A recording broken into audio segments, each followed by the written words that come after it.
गोंदूबाबा अशोक खरात याचे काळे कारनामे बाहेर आल्यानंतर तो कॅप्टन कसा झाला याची देखील चर्चा सुरू आहे। मात्र कॅप्टन होण्याआधी त्याच्या जन्मगावात आणि परिसरात त्याची ओळख होती हाँगकाँग म्हणून। नेमकं त्याला हाँगकाँग का म्हणायचे आणि तो शालेय जीवनात कसा होता हे उलगडलंय त्याच्या वर्गमित्रांनी। अशोक खरात शाळेतही शिक्षकांना दम द्यायचा, त्याची तब्येत चांगली असल्याने दादागिरी करायचा।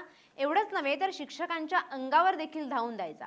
शाळेत येताना अंडी घेऊन यायचा अशी प्रतिक्रिया त्याच्या वर्गमित्रांनी दिली आहे। असं भरपूर आठवणी त्यांच्या त्या शाळेमध्ये 6वी ते 10वी पर्यंत संगत होतो आम्ही। एखादी आठवण असं लक्षात आहे?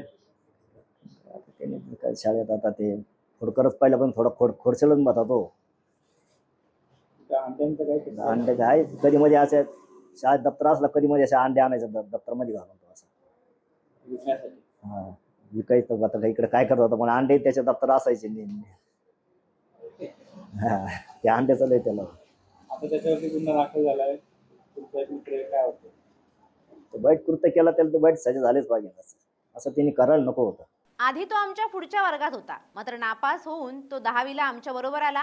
10वी नंतर आमचा संपर्क आला नाही, मात्र तो नियमित होता असं आम्ही ऐकायचो। काही वर्षानंतर तो इकडे नव्हता, मात्र त्यानंतर आज त्याला कॅप्टन म्हणतात, मात्र त्यावेळी त्याला हाँगकाँग म्हणून ओळखायचे।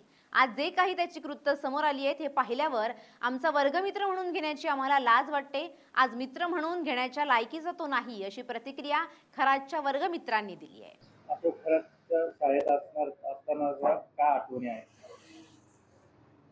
अशोक खरात म्हणजे त्यावेळेस त्याची परिस्थिती अशी नाजूक होती। आम्ही सर्व नाजूक परिस्थितीत विद्यार्थी होतो, तसं काही कोणी सदन होतं असं काही नाही आणि व्यवस्थित होता। शिक्षण म्हणजे हुशारी थोडीशी कमी होती, पण इंग्लिश या विषयावर त्याचं खूप प्रभुत्व होतं। इंग्लिश पहिल्यापासून फास्ट बोलण्याची त्याची तयारी आजही म्हणजे त्याचं फॉरेन फिरल्यामुळं त्याच्यात इंग्लिशमुळे त्या तो फिरू शकला। ते फॉरेनला गेले होते लहानपणी, त्यावेळेस काही माहिती तुम्हाला? नाही सर, त्याबद्दल काही सांगता नाही येणार। 10वी नंतर सर त्यांचा आमचा काही कुठे कॉन्टॅक्टच आलेला नाही। 10वी नंतर म्हणजे काहीच विषय नाही। खूप दिवसांनी म्हणजे माझा मुलगा ज्यावेळेस 10वी पास झाला आणि त्यावेळेस सगळीकडे गायडन्स म्हणजे पुढे काय केल्यानंतर काय होऊ शकतो असा मार्गदर्शन हा विषय काहीच नव्हता। मग आमचे काही व्यापारी पेठेतले मित्र होते, त्या मित्रांनी सांगितलं आपण याच्याकडे जाऊ, ते त्यांचा अंकशास्त्रात चांगला अभ्यास आहे, मग त्याच्यावरती आपल्याला काय ते सांगते मुलांनी काय शिक्षण केलं पाहिजे त्याच्या लाईफमध्ये त्याच्यासाठी। मग आम्ही एकदा त्यांच्या ऑफिसला गेलो होतो, म्हणजे त्या व्यापारी मित्रांच्या तर्फेच गेलो होतो, कारण आज एवढा मोठा माणूस झालाय, तो माणूस आपल्याला ओळख देतो किंवा नाही देतो हा विषय खूप महत्वाचा होता। पण गेल्यानंतर म्हणजे डायरेक्ट नावानिशी आवाज देऊन बोलवणं, विलास याई विलास ये, आणि गप्पा गोष्टी झाल्या, चहा पाणी, चहा नाही कॉफी सांगितली, ती कॉफी पिलो। मग ते मुलाची आमची जन्मतारीख घेतली, जन्मतारीख घेतल्यानंतर अंकशास्त्राचं सांगितलंय, तुला फॉरेनला जाण्याचे योग आहे, चांगलं आहे, खूप खूप छान छान सांगितलं। आणि तुला काही अडचण आली तर ये पुन्हा ऑफिसला बोलूया विषयावर, तुला काही मार्गदर्शन लागेल तर मी सांगेल, असं एवढी चर्चा झाली सर आमची।